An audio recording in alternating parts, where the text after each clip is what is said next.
ප්‍රශ්නාංක 1 සිට 25 දක්වා අපි මුලින් සාකච්ඡා කරා. එහෙමනම් අපි ප්‍රශ්නාංක 26 බලමු දැන්. නිෂ්පාදිතයක් පිළිබඳ පසුගිය තොරතුරු භාවිතයෙන් පහත දැක්වෙන ශ්‍රිතයන් ඇස්තමේන්තුගත කර තිබේ. මුළු පිරිවැය මිලියන් 3 ධන 100යි කිව්. මිල 500 ඍණ 0.005යි කිව්. මෙහි කියු මගින් ප්‍රමාණය දැක්වේ. ඉහත නිෂ්පාදිතය සඳහා ලාභ ශ්‍රිතය වන්නේ කුමක්ද කියන එකයි අහන්නේ. එතකොට අපි දන්නවා ලාභ ශ්‍රිතය කියලා කියන්නේ මුළු ආදායම අඩු කිරීම මුළු පිරිවැය. මෙතන මිල සූත්‍රය මිල ශ්‍රිතය දීලා තියෙනවා 500 ඍණ 0.005 කියු කියලා. අපි දන්නවා මිල වැඩි කිරීම ඒකක ප්‍රමාණය Q වලින් අපිට ලැබෙනවා මුළු ආදායම. එහෙමනම් 500 ඍණ 0.005 Q වැඩි කරාම Q වලින් මේ ආකාරයට අපිට මෙතනින් ලැබෙනවා මුළු ආදායම් ශ්‍රිතය. ඒකෙන් අපි අඩු කරන්න ඕනේ මුළු පිරිවැය ශ්‍රිතය. මුළු පිරිවැය අපිට දීලා තියෙනවා අපිට ආපහු ඇඩ්ජස්ට් කරන්න මොනවත් දෙයක් නැහැ. කෙලින්ම අපිට දීලා තියෙනවා මිලියන් 3 ධන 100යි Q කියලා. එතකොට මේ ශ්‍රිතයෙන් මේ ශ්‍රිතය අඩු කරාම අපිට ලැබෙනවා මෙතන 500යි Q අඩු කිරීම මෙතන 100යි Q. එතකොට ඒක 400යි Q. ඊළඟට මෙතන ඍණ 0.005යි Q වැඩි කිරීම Q ඍණ 0.005යි Q වර්ගය. මෙතන ඍණ මිලියන් 3යි. එතකොට මේක තමයි අපේ profit function එක නැත්නම් ලාභ ශ්‍රිතය වෙන්නේ. එතකොට නිවැරදි උත්තරය තියෙන්නේ C කියන එකේ 400යි Q ඍණ 0.005 Q වර්ගය ඍණ මිලියන් 3. ඊළඟට අපි යනවා ප්‍රශ්නාංක 27ට. වැඩි කිරි නිමැවුමක් සඳහා උත්පාදනය කිරීම අරමුණු කොටගෙන ආනයනය කරන ලද කිරි එළදෙනුන් සමූහයක් ගොවිපළක සිටී. එළදෙනෙකුගේ වයස T මගින්ද දිනකට නිෂ්පාදනය කරනු ලබන කිරි පරිමාව Y මගින්ද දැක්වෙන ලෙස පහත සඳහන් සමීකරණය සංවර්ධනය කර තිබුණි. Y සමානයි ඍණ 5.7යි T වර්ගය ධන 39.9යි T ධන 18. දිනකට උපරිම කිරි නිමැවුමක් නිපදවනු ලබන කිරි එළදෙනගේ වයස කොපමණද? එහෙමනම් y මගින් දැක්වෙනවා දිනකට නිෂ්පාදනය කරනු ලබන කිරි පරිමාව. එළදෙනෙකුගේ වයස t මගින් දැක්වෙනවා නම් අපිට දීලා තියෙනවා y වල ශ්‍රිතය. එහෙමනම් අපෙන් අහන්නේ y උපරිම අගයක් ගන්න t වල අගය නැත්නම් එළදෙනෙකුගේ වයස කොපමණද කියලා. එතකොට ඒක අපි ගණනය කරන්න අපි මේ y කියන ශ්‍රිතයේ පළමු අවකලන සංගුණකය ගණනය කරනවා.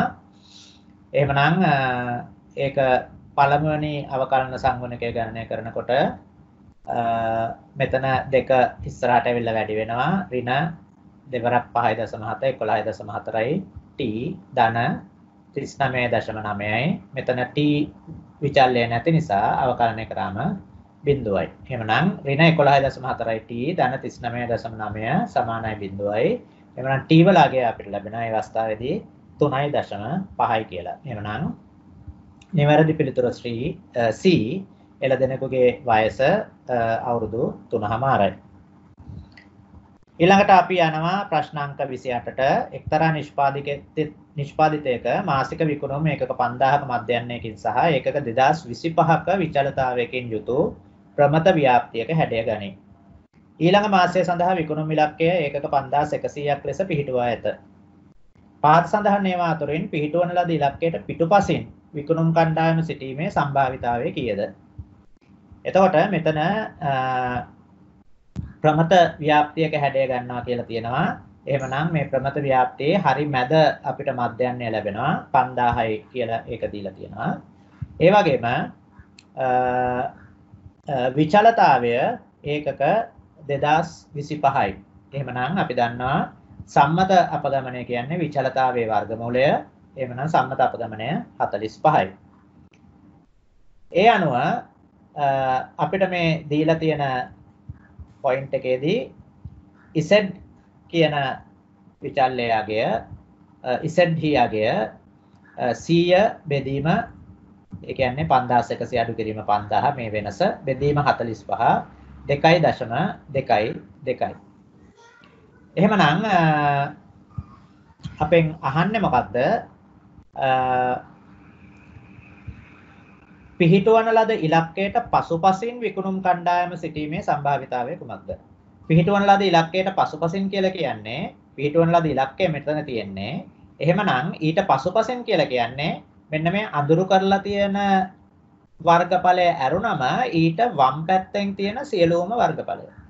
ඒ කියන්නේ ප්‍රමත ව්‍යාප්තිය අනුව අපි දන්නවා ගණනය කිරීමේදී මේ ටික 0.5යි ඊට පස්සේ මේ ටික අපි වගු ආශ්‍රයෙන් ගණනය කරන්න ඕනේ.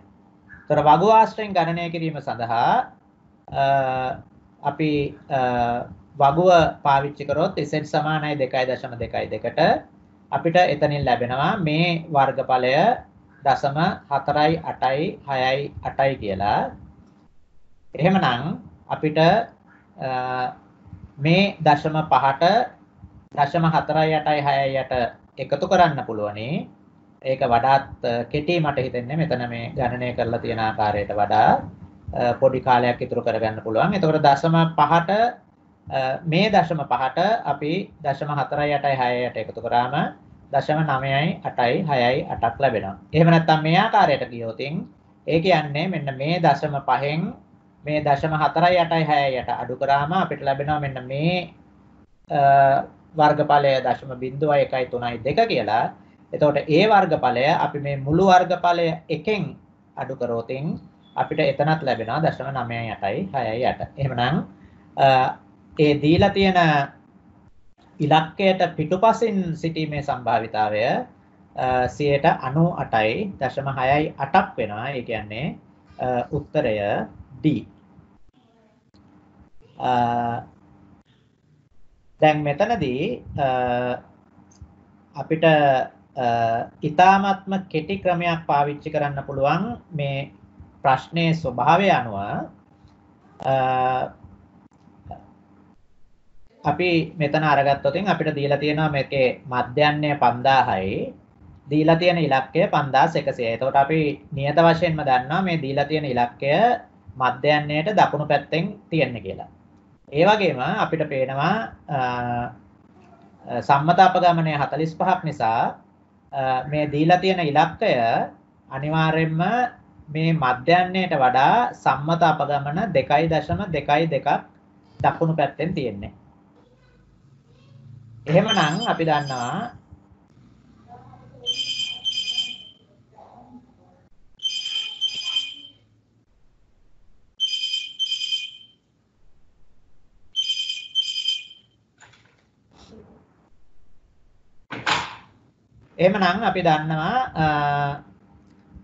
ඒ අනුව අරගත්තම මේ අදාළ වර්ගඵලය අනිවාර්යයෙන්ම 50ට වඩා වැඩි වෙන්න ඕනේ.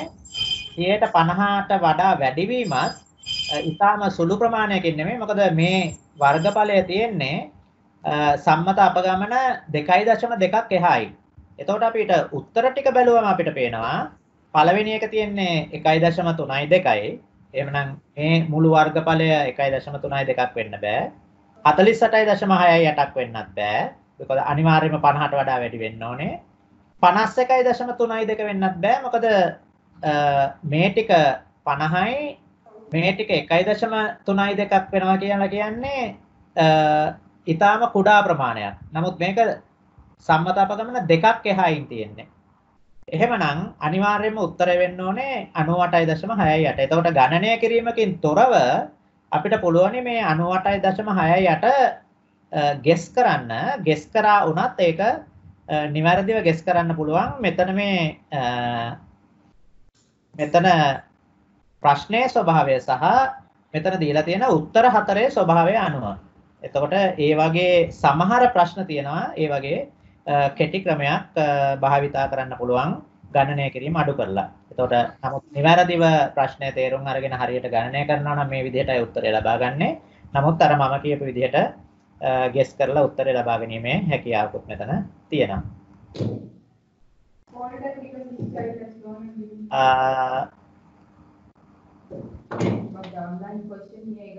ඊට පස්සේ අපි ප්‍රශ්නාංක 29ට ගියොත් මෑතකදී සුදුසුකම් ලද වරලත් ගණකාධිකාරියෙකු විසින් වර්ෂ 5කින් රුපියල් මිලියනයක මුළු පිරිවැයක් වැය වන ආචාර්ය උපාධියක් හැදෑරීමට බලාපොරොත්තු වේ. එයට අවශ්‍ය අරමුදල සඳහා සමාන වාරික ගෙවිය යුතු නිදන් අරමුදලක අදින් පටන් අරගෙන ආයෝජනය කිරීමට ඔහු විසින් තීරණය කරන ලදී.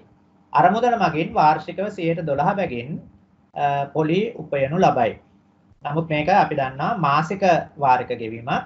එහෙමනම් අවුරුදු 5ක් තුල මේ මාසික වාරිකය ගෙවනවා නම් අපිට කම්පවුන්ඩ් ෆැක්ටර් එක ගණනය කරන්න වෙනවා මාස 60ක් සඳහා. අවුරුදු 5ක් කියන්නේ මාස 60ක් 12ක වාර්ෂික පොලියක් කියලා කියන්නේ මාසයකට 101යි 12 බෙදීම 12. එතකොට මෙන්න මේ කම්පවුන්ඩ් ෆැක්ටර් එක අපිට හොයාගන්න පුළුවන් සයන්ටිෆික් කැල්කියුලේටර් එකකින් හරි එහෙම නැත්නම් වගුවෙන් හරි ඒක අපිට ලැබෙනවා 82.49ක් කියලා. එහෙනම් monthly installment එක M නම් M වැඩි කිරීම 82.49 සමාන විය යුතුයි මිලියන් එකට. එහෙනම් M සමාන වෙන්න ඕනේ මිලියන් 1 බෙදීම 82.49ට. ඒ අනුව මාසික වාරිකයේ විය යුත්තේ 12122යි නැත්නම් 12123යි ආසන්න රුපියලට. එහෙම වුණාම අපිට පේනවා නිවැරදි උත්තරය විය යුත්තේ B කියන උත්තරය.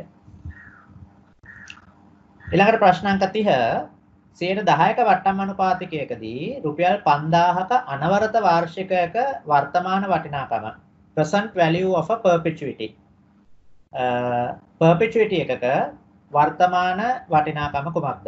අපි දන්නවා perpetuity එකක් කියන්නේ නිශ්චිත කාල පරිච්ඡේද වලදී අවසානයේ හෝ ආරම්භයේදී අපිට නිශ්චිත මුදලක් ලැබෙනවා. ඒකේ අවසානයක් නැහැ. හරියට අපිට පෙන්ෂන් එක ජීවත් වෙලා ඉන්නකම් පෙන්ෂන් එකක් ලැබෙනවා වගේ. එතකොට ඒ අවස්ථාවේදී එවැනි අනවරත වාර්ෂිකයක වර්තමාන වටිනාකම වෙන්නේ ඒ වාර්ෂිකයේ ප්‍රමාණය බෙදීම ඒ වාර්ෂිකයට අදාළ කාල පරිච්ඡේදයක් සඳහා වන පොලි අනුපාතිකය. එතකොට 5000 බෙදීම 110යි පොලි අනුපාතිකය නැත්නම් වට්ටම් අනුපාතිකය. ඒතර උත්තරය අපිට ලැබෙනවා රුපියල් 50000යි කියලා. එතකොට නිවැරදි පිළිතුර ඒ ප්‍රශ්නය සඳහා D.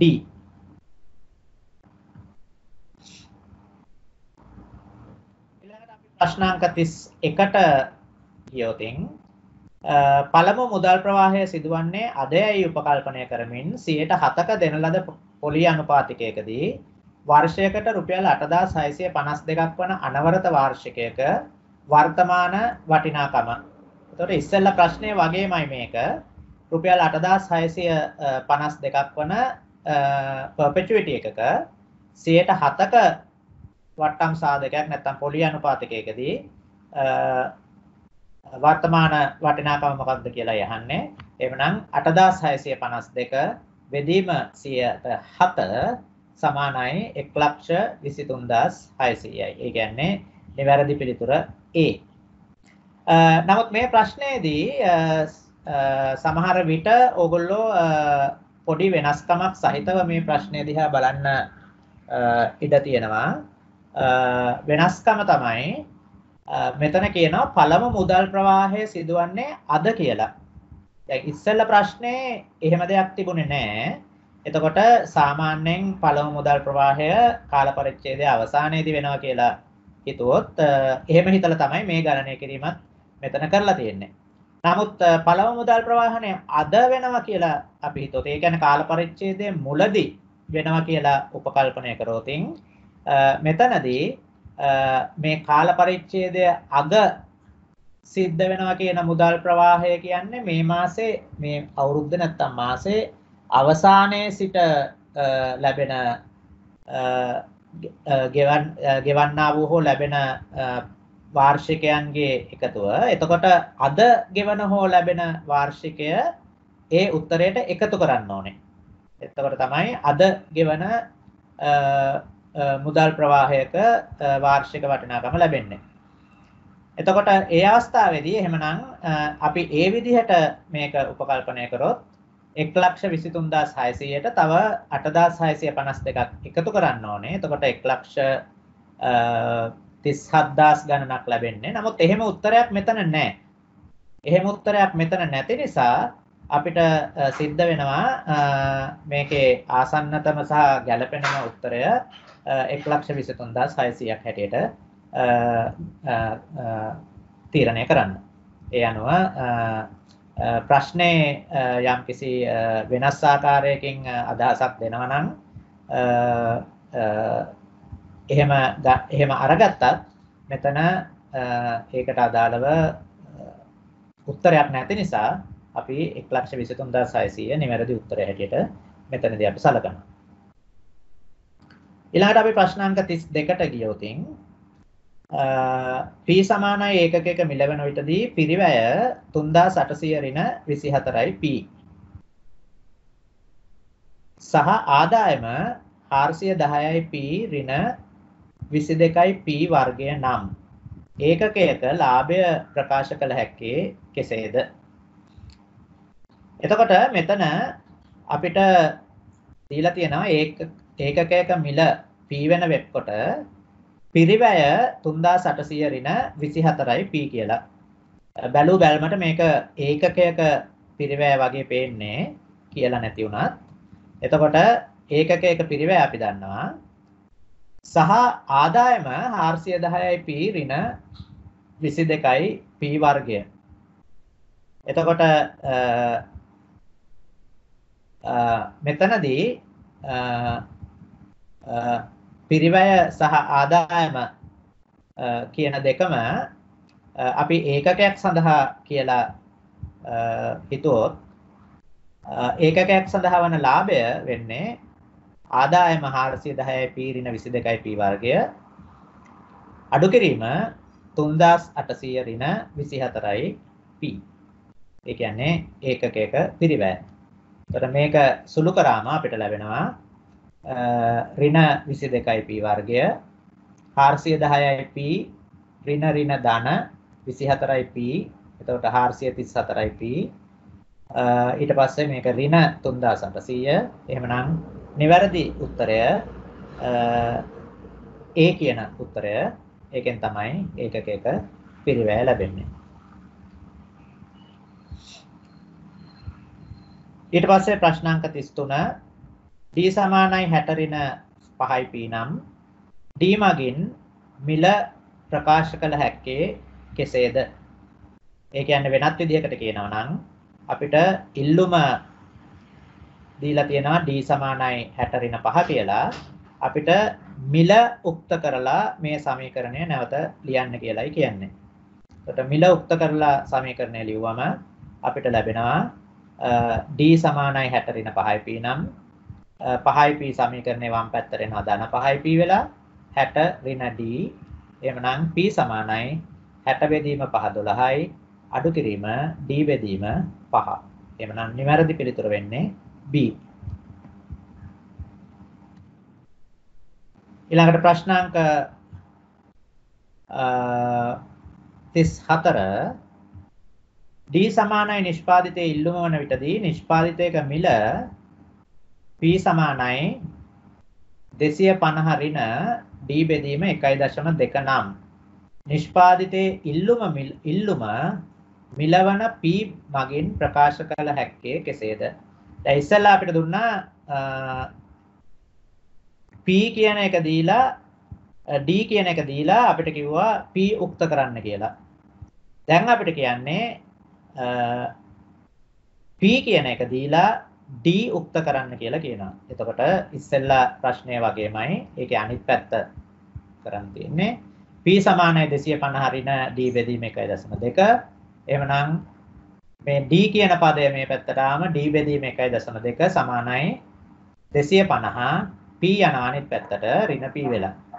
එහෙමනම් D සමානයි අපි 1.2න් දෙපැත්තම වැඩි කරනවා. එතකොට D සමානයි 250 වැඩි කිරීම 1.2 300යි අඩු කිරීම P වැඩි කිරීම 1.2යි P. එහෙමනම් නිවැරදි උත්තරය අපිට පේනවා උත්තරය D කියන උත්තරය.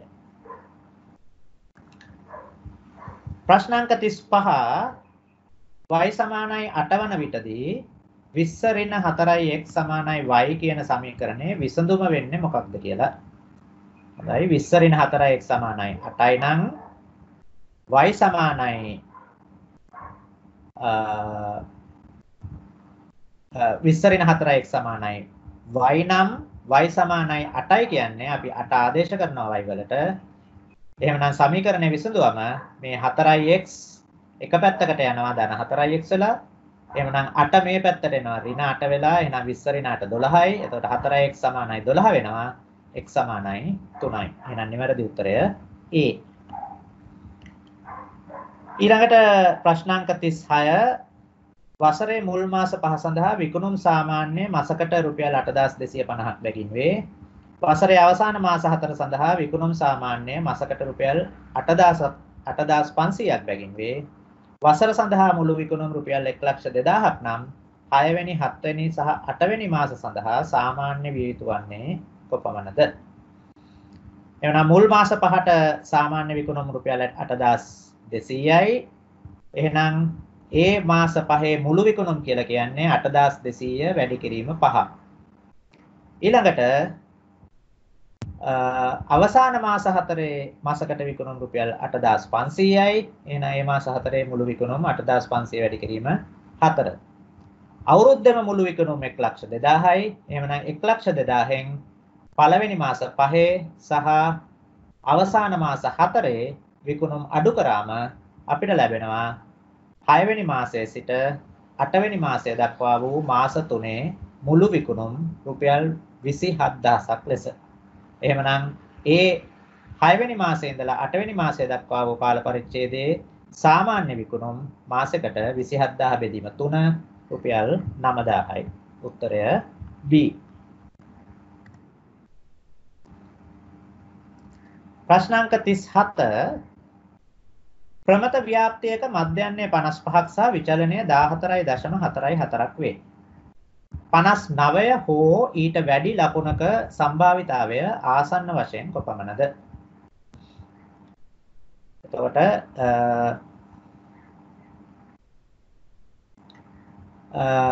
මේකේ සාමාන්‍ය සම්මත අපගමනය අපිට ලැබෙනවා 14.44 වර්ගමූලය 3.8යි.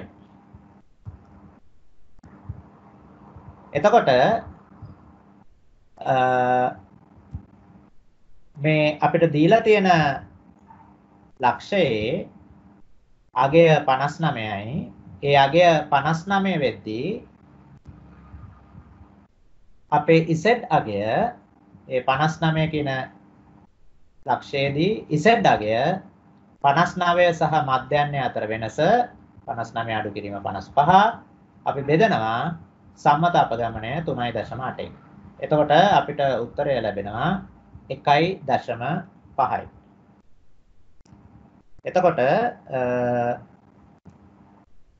මෙතන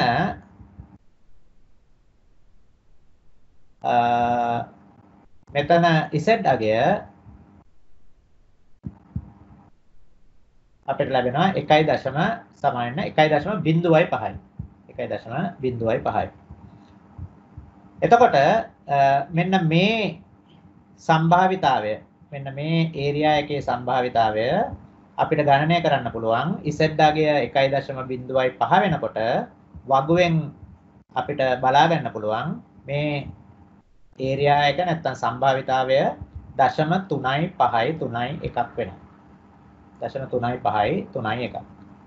එතකොට අපි දන්නවා මේ සම්පූර්ණ ඒරියා එක 0.5යි. එහෙමනම් මෙන්න මේ ෂේඩ් කරලා තියෙන අඳුරු කරලා තියෙන ඒරියා එක 0.5 අඩු කිරීම 0.35 3.1. එහෙමනම් උත්තරය 0.14යි 6යි 9.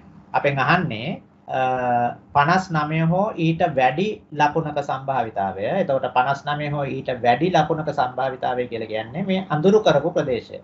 එහෙනම් අඳුරු කරපු ප්‍රදේශය 0.14යි 6යි 9 නම් ආසන්න වශයෙන් දශම ස්ථාන දෙකකටයි උත්තර දීලා තියෙන්නේ. ඒ නිසා දශම ස්ථාන දෙකකට 0.15යි. එහෙනම් උත්තරය පළවෙනි උත්තරය. 0.15යි.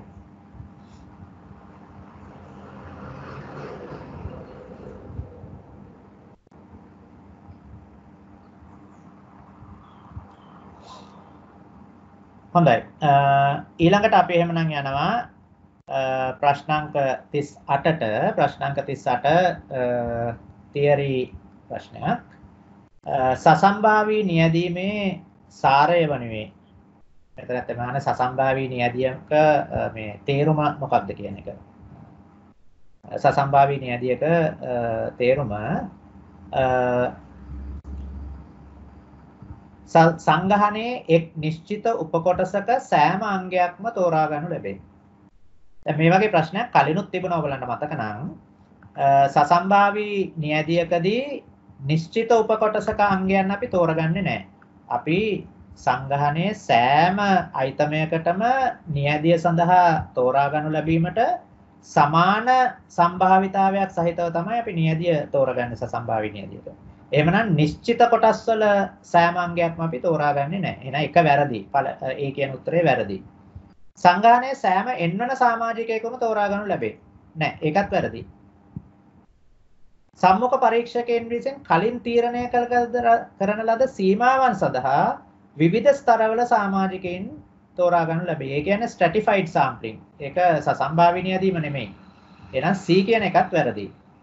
සංගහනයේ සෑම අංගයක්ම තෝරා ගැනීමට සමාන අවස්ථාවක් ඇත.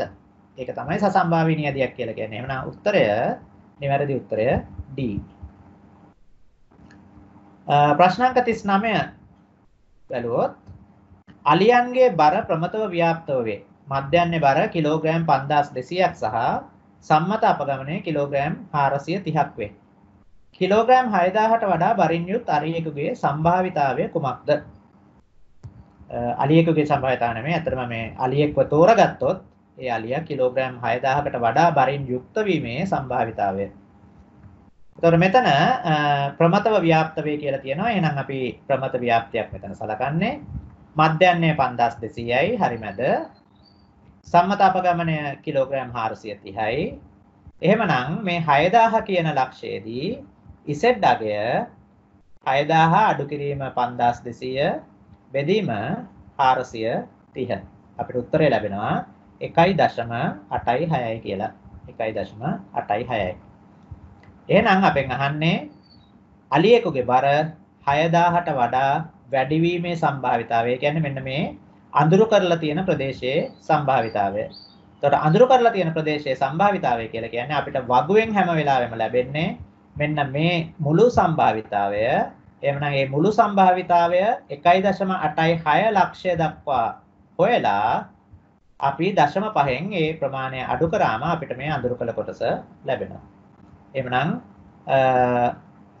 ඒ අදාළ සම්භාවිතාවය 0.5 ඒ කියන්නේ මේ මුළු සම්භාවිතාවය අඩු කිරීම මෙන්න මේ ලක්ෂය දක්වා වූ මෙන්න මේ සම්භාවිතාවය 0.468යි.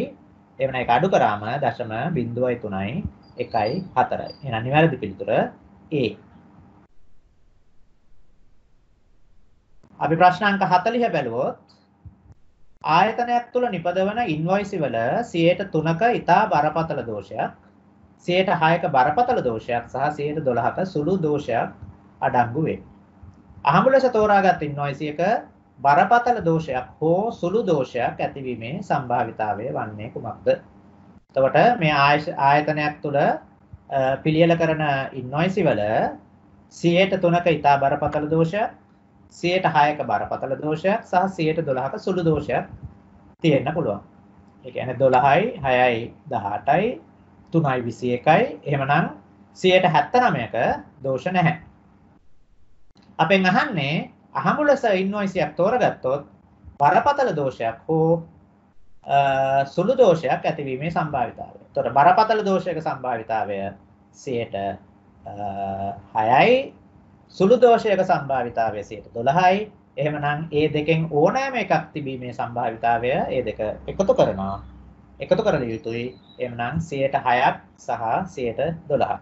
එතකොට නියම වශයෙන් අරගත්තොත් මෙතන සම්භාවිතාවයේ සූත්‍රය වෙන්නේ A මේලය B කියන එක. ඒ කියන්නේ PA ධන PB ඍණ PA ඡේදනය B. නමුත් මේ සිද්ධීන් තුන අරගත්තම අපිට අවබෝධ වෙනවා මේ සිද්ධීන් තුන අන්‍යෝන්‍ය වශයෙන් බහිෂ්කාර සිද්ධීන් තුනක්. මොකද 103ක ඊතා බරපතල දෝෂ. එතකොට ඊතා බරපතල දෝෂයක් ඉන්වොයිස් එකේ තියෙනවා නම් ඒ දෝෂය බරපතල දෝෂයක් වෙන්න බෑ. බරපතල දෝෂයක් තියෙනවා නම් ඒක සුළු දෝෂයක් වෙන්නත් බෑ. ඒ නිසා මේ තුන කලවම් වෙන්න බෑ.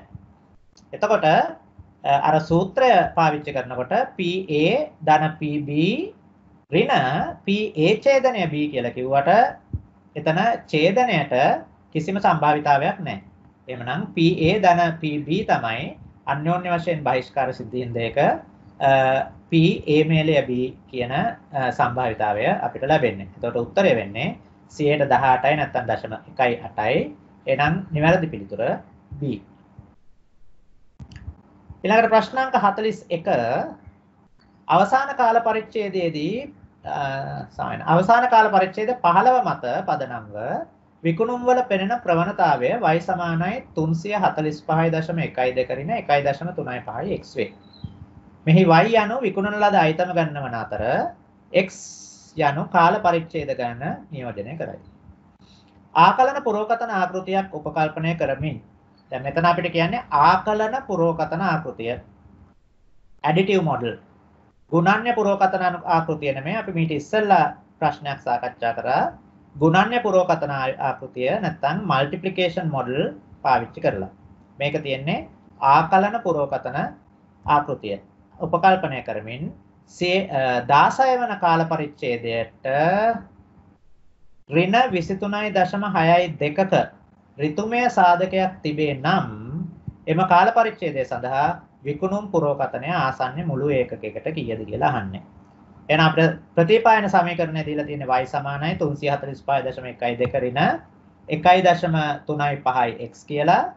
එහෙනම් අපි ගණනය කරන්න ඕනේ x සමානයි 16 වෙනකොට 16 වෙන කාල පරිච්ඡේදයේ y වලාගය 345.12 අඩු කිරීම අපි x වෙනුවට 16 ආදේශ කරනවා 1.35 වැඩි කිරීම 16.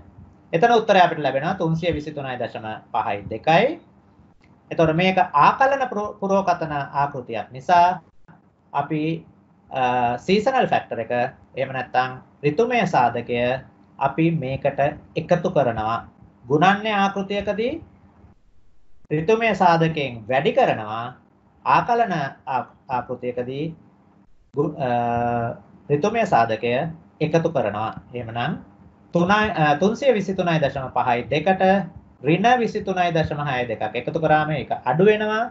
එහෙමනම් අපිට උත්තරය ලැබෙනවා දල වශයෙන් ආසන්න පූර්ණ ඒකකයට ඒකක 300යි කියලා. නැත්නම් අපිට උත්තරය ලැබෙන්නේ 299යි දශම ගණනක්. අපිට එතකොට 300 කියලා තමයි ආසන්න මුළු සම්පූර්ණ ඒකකයට උත්තරය. එහෙමනම් උත්තරය වෙන්නේ B. ඊළඟට ප්‍රශ්නාංක 42 බැලුවොත් ලබා දී ඇති x අගයක් සඳහා y හි පුරෝකතන අගය y හි අගය පුරෝකතනය කිරීම සඳහා y සමානයි ax a ධන bx යන ප්‍රතිපායන සමීකරණයක් රිග්‍රෙෂන් ඉක්වේෂන් එකක් භාවිතා කරයි. පහත කුමක් පුරෝකතනයේ විශ්වසනීයත්වය වැඩි කරයිද? හොඳයි. මේ පුරෝකතනයේ විශ්වසනීයත්වය වැඩි කරන්නේ මේ දීලා තියෙන ප්‍රකාශ හතරෙන් මේ දීලා තියෙන සාධක හතරෙන් මොකක්ද කියලා යහන්නේ. ප්‍රතිපායන සමීකරණය ගණනය කිරීම සඳහා භාවිතා කරන විශාල නියදියක්. ඒ කියන්නේ නියදිය විශාල වෙනවා.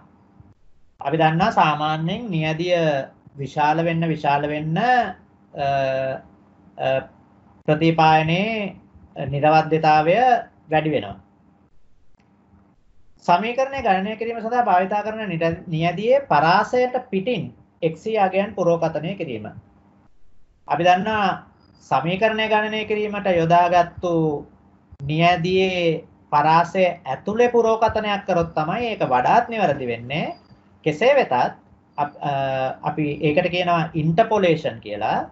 නමුත් ඒ නියදි පරාසයට පිටින් අපි අගයක් පුරෝකතනය කරනවා නම් අපි කියනවා ඒක එක්ස්ට්‍රපොලේෂන් කියලා. නමුත් එක්ස්ට්‍රපොලේෂන් වලදී ඒ කියන්නේ නියදි පරාසයට පිටින් අගයක් පුරෝකතනය කිරීමේදී මේකේ නිර්ආද්‍යතාවය අඩු වෙන්න පුළුවනි. ඒ නිසා B කියන එක අදාළ වෙන්නේ නැහැ. B කියන එක නිවැරදි වෙන්නේ නැහැ. නිර්ආද්‍යතාවයේ වැඩි දශම ස්ථාන ගණනයකට ගණනය කිරීම. වැඩි දශම ස්ථාන ගණනකට අපි උත්තරය ගණනය කරා කියලා සමීකරණය වැරදි නම් සමීකරණයේ නිර්ආද්‍යතාවය අඩු නම් අපිට උත්තරය ලැබෙන්නේ පුරෝකථනය ලැබෙන්නේ නැහැ නිවැරදිව. ඒ නිසා C කියන එකත් එච්චර අදාළ පිළිගත හැකි උත්තරයක් නෙමෙයි. සහසම්බන්ධතා සංගුණකයේ සංඛ්‍යාත්මකව බිඳුවට ආසන්න වීම. අපි දන්නවා සහසම්බන්ධතා සංගුණකයේ බිඳුවට ආසන්න වෙනකොට පරායත්ත ස්වායත්ත විචල්්‍ය දෙක අතර සම්බන්ධතාවය ඊටාත්ම දුර්වල සම්බන්ධතාවයක් වෙන්නේ. weak relationship එකක්. එතකොට අර ප්‍රතිපායන සමීකරණයේ නිර්වද්‍යතාවය ගොඩක් අඩු වෙනවා. ඒ අනුව පුරෝකථනයේ නිර්වද්‍යතාවය අඩු වෙනවා. ඒ නිසා D කියන උත්තරයත් පිළිගන්න පුළුවන් උත්තරයක් නෙමෙයි. ඒ නිසා නිවැරදි උත්තරය හැටියට පිළිගන්න පුළුවන් උත්තරයකට මෙතන තියෙන්නේ A කියන පිළිතුර පමණයි. ඒ නිසා නිවැරදි උත්තරය A. ප්‍රශ්නාංක 43 පසුගිය සතියේ විකුණුම්කරුවන් 5 දෙනෙකුට ලැබුණු නව ඇනෝම් ගණන 1 3 5 7 9 වේ. ලැබුණු නව ඇනෝම් සංඛ්‍යාවේ විචලතාවය වන්නේ. දැයි අපි දන්නවා විචලතාවය කියලා කියන්නේ x ඍණ x bar මධ්‍යන්නය. මධ්‍යන්නය සහ x අගය අතර වෙනසේ වර්ගයන් අරගෙන ඒ ටික එකතු කරලා ඒ අදාළ අයිතම සංඛ්‍යාවෙන් බෙදුවම ලැබෙන උත්තරය තමයි variance නැත්නම් විචලතාවය කියලා කියන්නේ. එතකොට අපි මේ ඉලක්කම් 5 අරගත්තොතින් අපිට පේනවා ඒකේ මධ්‍යන්නයය 1 ධන 3 ධන 5 ධන 7 ධන 9 බෙදීම 5. එතකොට 1යි 3යි 4යි 5යි 9යි 7යි 16යි 9යි 25යි 25 5න් බෙදුවම උත්තරය 5යි. එතකොට variance කියලා කියන්නේ x ඍණ x bar වල වර්ගය. එතකොට මේ 1 කියන එකට 1 ඍණ x bar කියන්නේ 5යි. එතකොට 1 ඍණ 5 කියන්නේ ඍණ 4යි. වර්ගය ගන්නකොට කොහොමත් උත්තරය ධන වෙනවා. එහෙනම් එතන අපි අරගන්නේ 4 වර්ගය. 3 ඍණ 5 කියන්නේ 2යි. ඍණ 2යි. වර්ගය නිසා කොහොමත් උත්තරය ධන. එතකොට 2 වර්ගය. 5 ඍණ 5 බිඳුවයි. එහෙනම් එතන උත්තරය බිඳුවයි. 4 ඍණ 5 කියන්නේ 2යි 2 වර්ගය 9 ඍණ 5 කියන්නේ 2යි 1 4 වර්ගය. එහෙමනම් මේ ටික එකතු කරාම 16යි 4යි 20යි මෙතනත් 16යි 4යි 20යි උත්තරය 40යි 45න් බෙදුවම නිවැරදි පිළිතුර 8යි. එහෙමනම් අපේ ප්‍රශ්නය සඳහා නිවැරදි පිළිතුර වෙන්නේ D කියන පිළිතුර විචලතාවය 8යි. ඊළඟට ප්‍රශ්නාංක 44 දත්තයන් ඊතා ධනාත්මකව කුටික වූ විට ඒ කියන්නේ positively skewed highly positively skewed ඊතාම ධනාත්මකව මෙම විකල්පයන්ගෙන් සත්‍ය වන්නේ කුමක්ද? අපි දන්නවා ධනාත්මකව කුටික වෙන දත්තයන් සමූහයකගේ ධනාත්මකව කුටිකයි කියලා කියන්නේ වම් පැත්තට වෙන්න තියෙන දත්තයන් ප්‍රමාණය වැඩි. වම් පැත්තට වෙන්න තියෙන දත්තයන් ප්‍රමාණය වැඩි. දකුණු පැත්තට යනකොට අඩු වෙනවා. හරියට අපේ විභාගවල ලකුණු වගේ. දැන් මම හිතන්නේ මේ විභාගයේ ලකුණු ටික වෙනස් වෙයි. අනිත් පැත්තට කුටික වෙයි. 50ට වඩා වැඩි වෙයි. හොඳයි. එතකොට මේ ආකාරයට ධනාත්මකව කුටික වුණාම මේ වම් පැත්තට තියෙන අගයන් ප්‍රමාණය වැඩි වෙනවා. ඒ අනුව මාතය පුළුවන් තරම් වම් පැත්තට වෙන්න තමයි තියෙන්නේ. මොකද මේ පැත්තේ තියෙන ආයතමයන් සංඛ්‍යා ප්‍රමාණය වැඩි. එතකොට මාතය තියෙන්නේ වම් පැත්තට වෙන්න. ඊළඟට අපි දන්නවා මධ්‍යන්නය කියලා කියන්නේ මේ ඔක්කොම ආයතමයන් ටික එක අවරෝහණ හෝ ආරෝහණ ක්‍රමයට පෙළ ගැස්සුවම එතන තිබෙන්නා වූ මැද්දම හරි මැද තිබෙන්නා වූ වගේ තමයි මධ්‍යස්ථය කියලා කියන්නේ. එතකොට මාතයට වඩා ටිකක් එහායින් තමයි මධ්‍යස්ථය තියෙන්නේ. ඊළඟට මධ්‍යන්නය අරගත්තම දැන් මේ ව්‍යාප්තියේ ගොඩක් අයිතමයන් තියෙන්නේ අඩු අගයන් ගන්න අයිතමයන්. අපිට පේනවා මේ හරිය ගොඩාක් අයිතමයන් තියෙනවා මෙන්න මේ හරියේ. නමුත් ඒ අගයන් ගොඩක් අඩුයි. එතකොට මෙතන මධ්‍යන්නය තියෙන්නේ ටිකක් තව ටිකක් මෙහාට වෙන්න. මොකද අගයන් වැඩි නිසා. එතකොට එතනදී අපිට පේනවා එතකොට ඒ අනුව අපි මෙතනදී උත්තර ටික දිහා බැලුවොත් අවම නියෝජන සාමාන්‍ය වන්නේ මධ්‍යස්ථයයි. එතකොට අපි දන්නවා දැන් මෙතන මේ කේන්ද්‍රික ප්‍රවණතා මිනුම් නැත්නම් central tendency measures නැත්නම් representative averages කියන එක අරගත්තම ඒකට අදාළ වෙන තුනක් තියෙනවා. මාතය, මධ්‍යස්ථය සහ මධ්‍යන්නේ. එතකොට මෙතන කියන්නේ මේ වගේ ධනාත්මකව කුටික වූ දත්ත සමූහයක නියෝජන සාමාන්‍යයේ අගයන් 3 අරගත්තම ඒකෙන් අඩුම එක ලැබෙන්නේ මධ්‍යස්ථයෙන් කියලා. නමුත් මෙතන අඩුම එක ලැබෙන්නේ මාතයෙන්. ඒ නිසා පළවෙනි එක වැරදි. මාතය සාමාන්‍ය අධිතක්සේරු කරයි. මෙතනදී මාතයෙන් ලැබෙන්නේ ටිකක් අඩු අගයක්. ඒ කියන්නේ මේකෙදී සාමාන්‍ය අධිතක්සේරු කිරීමක් නෙමෙයි මාතය අපි අරගත්තොත් වෙන්නේ සාමාන්‍ය අවතක්සේරු කිරීමක්. ඒ නිසා දෙවෙනි එකත් වැරදි. මොකද මාතය තියෙන්නේ වම් පැත්තට වෙන්න. ඊළඟට මධ්‍යන්නේ සාමාන්‍ය අධිතක්සේරු කිරීමට නැඹුරු වනු ඇත. එතකොට මෙතන මධ්‍යන්නේ තියෙන්නේ පුළුවන් තරම් දකුණු පැත්තට වෙන්න. එහෙමනම් ඒකෙන් මධ්‍යන්නයෙන් සාමාන්‍ය අධිතක්සේරු කරන්න ඉඩ තියෙනවා. මොකද අපි මීන් එක කියලා අරගන්න මෙතන ටිකක් දකුණු පැත්තට වෙන්න තියෙන අපිට මීන් එක කියලා ලැබෙන්නේ දකුණු පැත්තට වෙන්න තියෙන අගයක්. ඒ නිසා එතන අධිතක්සේරුවක් වෙන්න පුළුවන්. මොකද ගොඩක් අයිතමයන් ඉන්නේ මේ පැත්තට වෙන්න. නමුත් අපේ සාමාන්‍ය මේ පැත්තේ තියෙන්න පුළුවන්. මධ්‍යන්නේ මාතය සහ මධ්‍යස්ථය සමාන වූ නියෝජන ප්‍රතිඵල ලබා දෙයි. මේ වෙලාවේදී කුටික දත්ත ව්‍යාප්තියකදී මධ්‍යන්නේ මාතය සහ මධ්‍යස්ථය සමාන නියෝජන ප්‍රතිඵල කොහොමටවත් ලබා දෙන්නේ නැහැ. ඒක සිද්ධ වෙන්නේ ප්‍රමත ව්‍යාප්තියකදී විතරයි. එහෙමනම් හතරවෙනි එකත් වැරදි. එහෙමනම් මෙතන නිවැරදි උත්තරයක් හැටියට තියෙන්නේ C කියන උත්තරය. ඒතර ඒක තමයි නිවැරදි පිළිතුර. ප්‍රශ්නාංක 45 බැලුවොත් 3යි x ධන 2 කුඩයි x ධන 4 යන අසමානතාවයට විසඳුම වන්නේ කුමක්ද? හොඳයි. එතකොට මෙතන 3යි x ධන 2 කුඩයි x ධන 4. එහෙමනම් මේක අපි සුළු කරාම 3යි x ධන 6 කුඩයි x ධන 4. එහෙමනම් මෙතන තියෙන මේ x වම් පැත්තට ආවම සාමාන්‍ය සමීකරණයකදී වගේම ඍණ වෙනවා. එහෙනම් 3x ඍණ 2යි ඍණ x උත්තරය 2x. ඊළඟට මෙතන තියෙන මේ 6 අනිත් පැත්තට ගියාම ඍණ 6 වෙනවා. එහෙනම් 4 ඍණ 6 ඍණ 2යි. එහෙමනම් x කුඩයි දෙකෙන් බෙදනවා අපි ඍණ 2 දෙකෙන් බෙදුවම ඍණ 1යි. එහෙමනම් උත්තරය x කුඩයි ඍණ 1ට වඩා. එහෙනම් ඒ උත්තරය අපිට ලැබෙන්නේ B කියන උත්තරෙන්. එහෙනම් නිවැරදි පිළිතුර B. ඊළඟට ප්‍රශ්නාංක 46 අන්න අපි ඉස්සෙල්ලා කතා කරපු එකේ අනිත් පැත්ත දැන් එන්නේ ඍණාත්මක කුටික ව්‍යාප්තියක negatively skewed distribution එකක් සම්බන්ධයෙන් මේ වයින් මොකක්ද නිවැරදි වෙන්න කියලායි අහන්නේ. එතකොට ඍණාත්මක කුටික ව්‍යාප්තියක වම් පැත්තේ තියෙන අයිතම සංඛ්‍යාව අඩුයි. ගොඩක් අයිතමයන් වැටෙන්නේ මේ දකුණු පැත්තට වෙන්න.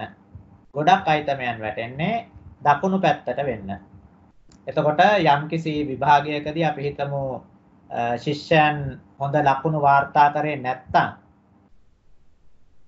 සමාවෙන්න හොඳ ලකුණු වාර්තා කරාම ඒ කියන්නේ මේ BL2 කියන විෂය වගේ අපිට ගොඩක් මේ 50ට එහා දැන් අපි දන්නවා මේ ව්‍යාප්තියේ මේ හරි මැද තියෙන්නේ මෙන්න මේ හරියේ 50 තියෙන්න පුළුවන්. එතකොට ඊට එහායින් තමයි ගොඩක් ශිෂ්‍යයෝ වැටෙන්නේ 50ට වඩා වැඩි. එතකොට එහෙම වුණාම ඒක ඍණාත්මක කුටික ව්‍යාප්තියක්. එතකොට ඒ වගේ ව්‍යාප්තියකදී මාතය තමයි දකුණු පැත්තෙන්ම තියෙන්නේ. මාතය තමයි දකුණු පැත්තෙන්ම තියෙන්නේ. මේක හරි මැද විය යුතු නෑ. මේ උපරිම තැන වෙන්න ඕන නැහැ. උපරිම තැන වෙනවා. උපරිම තැන තමයි මාතය තියෙන්නේ. එතකොට මාතය සාමාන්‍යයෙන් දකුණු පැත්තට වෙන්නයි තියෙන්නේ. මොකද මේක හරි මැද නෙමෙයි. ඊට මෙහායින් මධ්‍යස්ථය තියෙනවා. ඊටත් මෙහායින් තමයි මීන් එක තියෙන්නේ. නැත්තම් මධ්‍යයන්ය තියෙන්නේ. මොකද මෙතන අඩු ලකුණු ගත්තු ප්‍රමාණය ගොඩක් වැඩි නිසා ගොඩක් අඩු නිසා මීන් එක ගොඩක් දුරට අඩු වෙනවා. අඩු පැත්තට තමයි නැඹුරු වෙන්නේ. එහෙමනම් මෙතනදී අපි මේ උත්තර හතර දිහා බැලුවොත් මධ්‍යයන්යේ මධ්‍යස්ථයට සමාන වේ. ඒක වැරදි. තුන්වෙනි එක මධ්‍යස්ථය සහ මාතය අතර මධ්‍යයන්යේ පවතී. ඒකත් වැරදි. මධ්‍යයන්යේ මධ්‍යස්ථයට වඩා විශාල වේ. ඒකත් වැරදි. මධ්‍යයන්ය මධ්‍යස්ථයට වඩා කුඩා වේ. අපි දන්නවා මධ්‍යයන්ය මධ්‍යස්ථයට වඩා කුඩායි. වම් පැත්තෙන් තියෙන්නේ. එහෙනම් ඒක තමයි නිවැරදි උත්තරය. එහෙනම් උත්තරය B. ප්‍රශ්නාංක 47 y සමානයි a දන x bx මත පදනම් වූ පුරෝකතන ආකෘතියක අන්තක්ඛණ්ඩය රුපියල් 262ක් වේ. y හි අගය රුපියල් 503ක් සහ x 23ක් නම් අනුක්‍රමණයේ වටිනාකම ආසන්න දශම ස්ථාන දෙකකට වනුයේ කුමක්ද කියලා අහන්නේ. එතකොට y සමානයි a දන bx කියලා අපිට සමීකරණය දීලා තියෙනවා. අපි දන්නවා මේකේ අනුක්‍රමණය කියලා කියන්නේ b. මේකේ අනුක්‍රමණය b. මේක තමයි සම්මත සරල රේඛාවක සමීකරණය. ඒ සම්මත සරල රේඛීය සමීකරණයේ x කියන පදයේ සංගුණකය තමයි මේ y වල සංගුණකයේ එකවන ආකාරයට සකස් කරාම x කියන පදයේ සංගුණකය තමයි අනුක්‍රමණය වෙන්නේ. එහෙමනම් අපිට මේ දීලා තියෙන අගයන් දෙක ආදේශ කරාම y 503ක් වෙද්දී x 23යි. එහෙමනම් x වෙනුවට අපි 23 ආදේශ කරනවා. එතකොට මෙයා 23යි b වෙනවා. a කියන එක අපිට දීලා තියෙනවා අන්තක්ඛණ්ඩය 262යි කියලා. එහෙනම් 503 සමානයි 262 ධන 23යි b. එහෙනම් b වලගේ වෙන්නේ 503 ඍණ 262 මේ පැත්තට ආවම බෙදීම 23. එහෙනම් උත්තරය 10.48යි. නිවැරදි පිළිතුර C. 49 48 තියෙන්නේ ඊළඟ ස්ලයිඩ් එකේ. මම 48ට එන්නම් 49 සාකච්ඡා කරලා. 49 ශිෂ්‍ය සමීක්ෂණයකදී සිසුන්ගෙන් 60%ක් පිරිමින් වන අතර 75%ක් ගණකාධිකරණය හදාරති. අහඹ ලෙස තෝරාගත් සිසුවෙක් ගැහැණු හෝ ගණකාධිකරණ සිසුවෙක් වීමේ සම්භාවිතාවය කුමක්ද? එතකොට හෝ කියන අකුර ආපු ගමන් අපි දන්නවා ඒකෙන් කතා කරන්නේ සම්භාවිතා මේලය ගැන. හා කියලා આવොතින් ඡේදනය. එවනම් මේකෙන් අපෙන් අහන්නේ සම්භාවිතා මේලය P A මේලය B. එතකොට අපි දන්නවා මේකේ සිද්ධීන් දෙක අරගත්තොතින් අපෙන් අහන්නේ පළවෙනි සිද්ධිය සිසුවා ගෑනු දරුවෙකු වීම, දෙවෙනි සිද්ධිය ගණකාධිකරණය හදාරන සිසුවෙක් වීම. එහෙමනම් PA මේලය B සූත්‍රය PA ධන PB ඍණ PA ඡේදනය B. එතකොට PA කියලා කියන්නේ ගැහැණු දරුවෙකු වීමේ සම්භාවිතාවය පිරිමි 60%ක් ඉන්නවා කියලා කියනවා. එහෙමනම් ගැහැණු 40%ක් වෙන්න ඕනේ. එහෙනම් එතන 40%යි. ධන PB කියලා කියන්නේ ගණකාධිකරණ සිසුවෙක් වීමේ සම්භාවිතාවය ඒක කෙලින්ම දීලා තියෙනවා 75%ක් ගණකාධිකරණය හදාරනවා කියලා 75%යි. අඩු කිරීම PA ඡේදනය B කියලා කියන්නේ ගැහැණු දරුවෙක් වීමේ සහ ගණකාධිකරණය හැදෑරීමේ සිසුවෙකු වීම. ඒ කියන්නේ A වැඩි කිරීම B 140 වැඩි කිරීම 175. එහෙමනම් 140 වැඩි කිරීම 175 කියන්නේ 130යි. 40යි 75යි එකතු කරාම 115යි. ඒකෙන් 30ක් අඩු කරාම 85යි. එහෙමනම් නිවැරදි උත්තරය 185යි නැත්නම් 0.85යි. ඒ කියන්නේ උත්තරය A.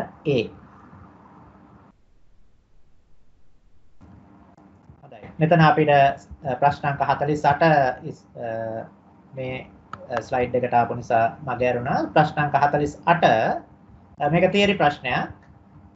ක්‍රමානුකූල නියැදීමේදී systematic sampling හි අවාසි පහත සඳහන් ඒවායින් කවරේද? systematic sampling කියන්නේ මොකද්ද?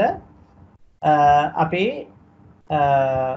sample එකේ අපි හිතමු අයිතමයන් 100ක් තියෙනවා නම් අපිට අයිතමයන් 10ක sample එකක් තෝරගන්න ඕන නම් අපි තීරණය කරනවා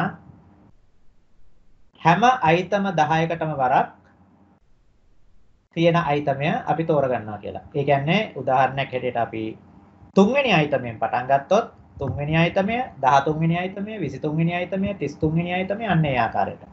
එතකොට මේ ආකාරයට නියැදියක් තෝරගත්තම ඒකේ තියෙන අවාසි මොනවද? තෝරාගත් නියැදිය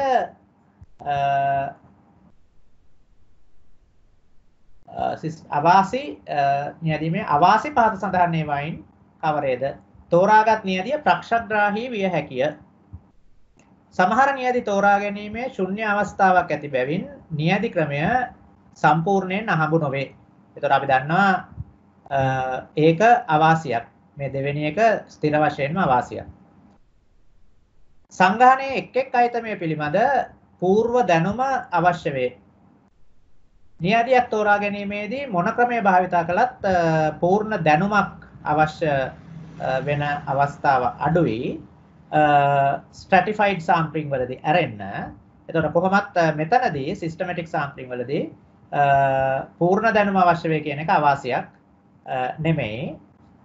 නමුත් යම්තාක් දුරකට මේක සම්පූර්ණයෙන්ම අවාසියක් නොවනත් යම්තාක් දුරකට තෝරාගත් නියැදිය පක්ෂග්‍රාහී විය හැකියි. මොකද අපි තෝරගන්න හැම වෙලේම නම්බර ටිකක් දීලා අපි 3 වෙනි 13 වෙනි 23 වෙනි එහෙම නැත්නම් 7 වෙනි 17 වෙනි 27 වෙනි අන්න ඒ වගේ අපි ආයතන තෝරගන්න. ඒ නිසා 1 සහ 2 කියන දෙක මේකේ අවාසිදායක තත්වයන් වෙන්න පුළුවන්. එතකොට උත්තරය වෙන්නේ A. නමුත් මෙතනදී මම කියන්න අවශ්‍යයි හදිසියෙවත් මෙතන උත්තරයක් තිබුණා නම් 2 පමණි කියලා. මම හිතන්නේ ඒක තමයි වඩාත්ම නිවැරදි උත්තරය වෙන්නේ. මොකද මේ පළවෙනි එක විශාල අවාසියක් නෙමෙයි. මොකද අර මම කියපු ආකාරයට මෙතනදී තෝරා ගැනීම කරනකොට නියැදියේ මුල සිට අග දක්වා හැමතැනින්ම නියැදියට අයිතමයන් තෝරා ගැනීමක් සිද්ධ වෙනවා. ඒ නිසා අර සිද්ධ වෙන පක්ෂග්‍රාහී අවාසිය යම්තාක් දුරකට අඩුවීමක් සිද්ධ වෙනවා එතනදී. ඉතින් ඒ නිසා 2 පමණි කියලා උත්තරයක් තිබුණා නම් ඒක වඩාත් නිවැරදි වෙන්න පුළුවන්. නමුත් මෙතන එහෙම උත්තරයක් නැති නිසා දෙවෙනි එක කොහොමත් අවාසියක් නිසා දෙවෙනි එක පමණක් තියෙන උත්තරයක් නැති නිසා අපි මොකද තුන්වෙනි එක කොහොමත් අදාළ වෙන්නේ නැහැ. එහෙමනම් 1 සහ 2 කියන යුගලය තමයි අපිට තෝරගන්න වෙන්නේ. අවසාන ප්‍රශ්නය ප්‍රශ්න අංක 50. උතුරු දකුණු සහ බටහිර යන කර්මාන්ත ශාලා 3ක මෙහෙයුම් අධීක්ෂණයට නිෂ්පාදන අධ්‍යක්ෂකවරයෙක් වග කියයි. ඔහු සතියකට එක් කර්මාන්ත ශාලාවකට ගමන් කරයි. ඔහු උතුරු කර්මාන්ත ශාලාවට යන සෑම අවස්ථාවකදීම බටහිර කර්මාන්ත ශාලාවට ගමන් කරන නමුදු ඔහු බටහිර කර්මාන්ත ශාලාවට ගමන් කරන වාරමෙන් දෙගුණයක් දකුණු කර්මාන්ත ශාලාවට ගමන් කරයි. ඒ කියන්නේ උදාහරණයක් හැටියට මේ අධ්‍යක්ෂකවරයා උතුරු පළාතට x කියන වාර ගණනක් යද්දී බස්නාහිර පළාතටත් x කියන වාර ගණනක්ම යනවා. නමුත් බස්නාහිර පළාතට x කියන වාර ගණනක් යද්දී ඔහු දකුණු පළාතට වාර දෙකක් යනවා. එහෙමනම් එයා උතුරු පළාතට x බස්නාහිරට x යද්දී දකුණු පළාතට 2x යනවා. එහෙමනම් ඔහු ඕනෑම සතියකදී උතුරු කර්මාන්ත ශාලාවට ගමන් කිරීමේ සම්භාවිතාවය වන්නේ එතකොට උතුරට x සම්පූර්ණ විසිට්ස් ගාන 4x එහෙමනම් x බෙදීම 4x x ට x කැපිලා යනවා සම්භාවිතාවය වෙන්නේ 4න් 1යි නැත්නම් 0.25යි නිවැරදි පිළිතුර වෙන්නේ C. හොඳයි. එහෙමනම් අපි දැන් මේ mock examination paper එක සාකච්ඡා කරලා අවසන්. එහෙමනම් මේ වෙනකොට ඕගොල්ලෝ අවබෝධයක් ලබාගෙන තියෙනවා. ඕගොල්ලෝ සපයපු පිළිතුරු කොයිතාක් දුරට නිවැරදිද? ඒ සපයපු පිළිතුරු වලින් වැරදි පිළිතුරු මොනවාද? ඒ වගේම ඕගොල්ලෝ අවබෝධයක් ලබා ගත යුතුයි. ඕගොල්ලන්ගේ වැරදුණු ප්‍රතිඵල, වැරදුණු පිළිතුරු වැරදුනේ විෂය කරුණු දන්නේ නැති නිසාද? එහෙම නැත්නම් විෂය කරුණ දැනගෙන හිටියත් ප්‍රශ්නයේ පටලැවිලි ස්වභාවය සහ අර දීලා තියෙන වර්ණ හතරේ පටලැවිලි ස්වභාවය හරියට තේරුම් ගැනීමට නොහැකි වූ නිසාද කියලා. මොකද බහුවර්ණ ප්‍රශ්න පත්‍රයකට උත්තර සැපීමේදී ඒ දැනුවත්භාවය ඉතාමත්ම වැදගත්. මොකද බහුවර්ණ ප්‍රශ්නයකදී ප්‍රශ්න පටලවන්න තියෙන සම්භාවිතාවය ගොඩක් වැඩි. ඒ කියන්නේ සමහර වෙලාවට ප්‍රශ්නයෙන් අහනවා අපි හිතමු ප්‍රශ්න පහක් අරගත්තොත් ඒ ප්‍රශ්න පහ ඇතුලේ හතරක් තියෙනවා මේවායින් නිවැරදි වන්නේ කුමක්ද කියලා.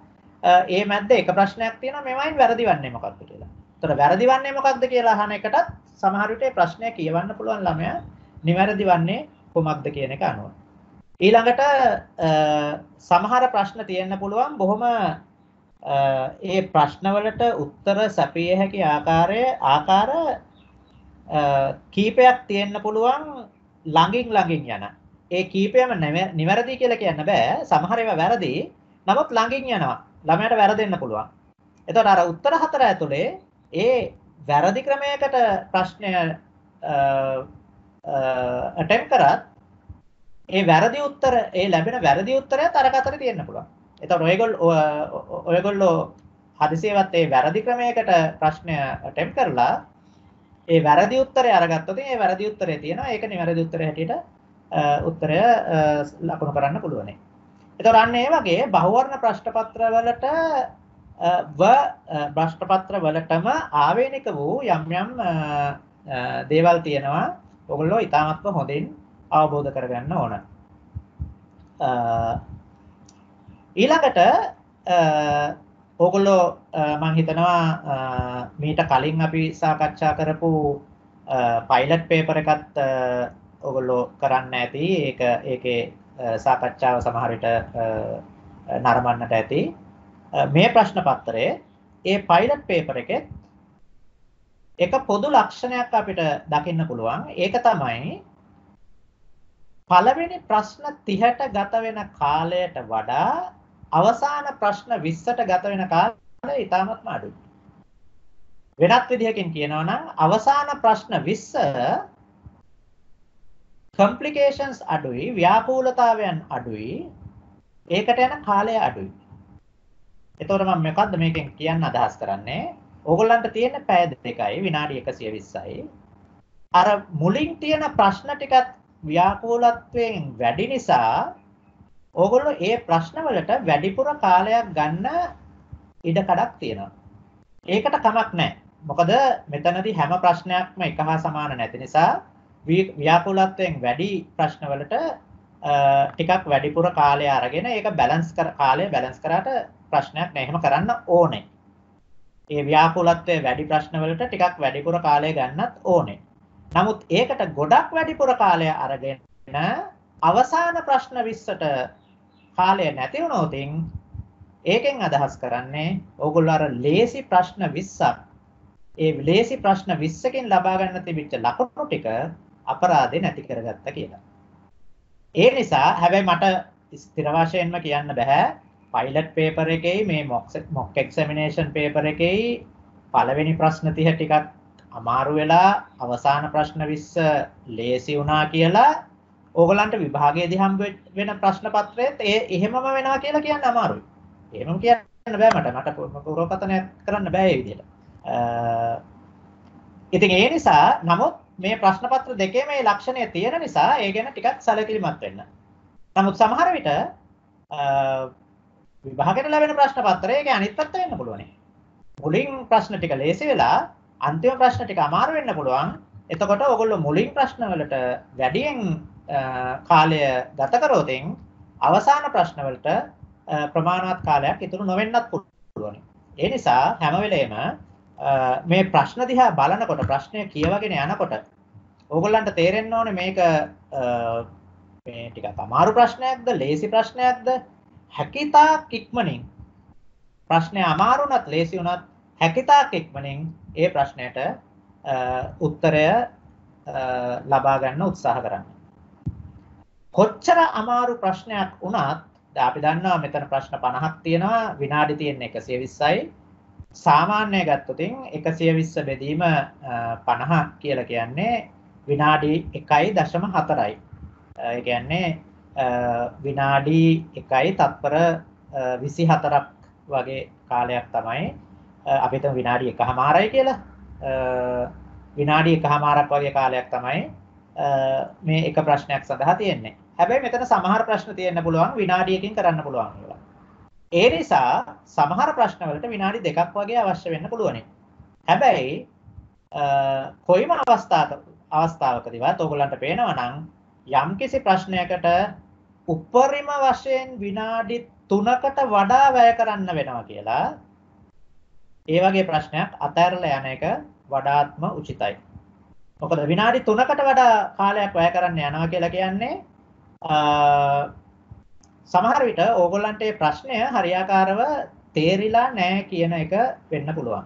ඒ නිසා අමාරු ප්‍රශ්න වලට ටිකක් වැඩිපුර කාලය ගත කරන්න කියලා කිව්වත් ඒ වැඩිපුර කාලයත් මම හිතන්නේ විනාඩි 3කට උපරිමයකට සීමා කරනවා නම් හොඳයි. එහෙම නැත්නම් අර ලේසි ප්‍රශ්න අවසානයේදී මග ඇරෙන්න පුළුවන්. ඉතින් මම හිතනවා මේ ප්‍රශ්න පත්‍ර සාකච්ඡාව මේ මොක් එක්සැමිනේෂන් එක ඕගොල්ලන්ට හොඳ පෙරහුරුවක් ලබා දුන්නා කියලා. ඒ වගේම මේ සාකච්ඡාව ඕගොල්ලන්ට ප්‍රයෝජනවත් වුණා කියලා. ඕගොල්ලන්ට මොනවා හරි निराකරණය කරගන්න අවශ්‍ය ගැටලු තැන් ප්‍රශ්න එහෙම තියෙනවා නම් මම හිතනවා ඊමේල් ඇඩ්‍රස් එකක් දීලා තියෙනවා අපේ අධ්‍යයන අංශයේ. ඒ ඊමේල් ඇඩ්‍රස් එකට ඒ ප්‍රශ්න ලියලා එවන්න පුළුවන්. එහෙම නැත්නම් මම හිතන්නේ WhatsApp නම්බර් එකක් තියෙනවා. ඒ WhatsApp නම්බර් එකට එවන්න පුළුවන්. එතකොට අපිට පුළුවනි ඕගොල්ලන්ට ඒ ප්‍රශ්න සඳහා ඒ ගැටලු සාධක තැන් निराකරණය කරන්න. හොඳයි එහෙනම් ඔබට විභාගයේදී ඉතාමත් සාර්ථකව විභාග ප්‍රශ්න පත්‍රයට මුහුණ දීලා ඒකෙන් සමත් වෙන්න ඔබ සැමට හැකි වේවා කියලා ආශිර්වාද කරමින් ප්‍රාර්ථනා කරමින් එමනම් මම ඔබෙන් සමගන්නවා. හොඳයි ආයුබෝවන්.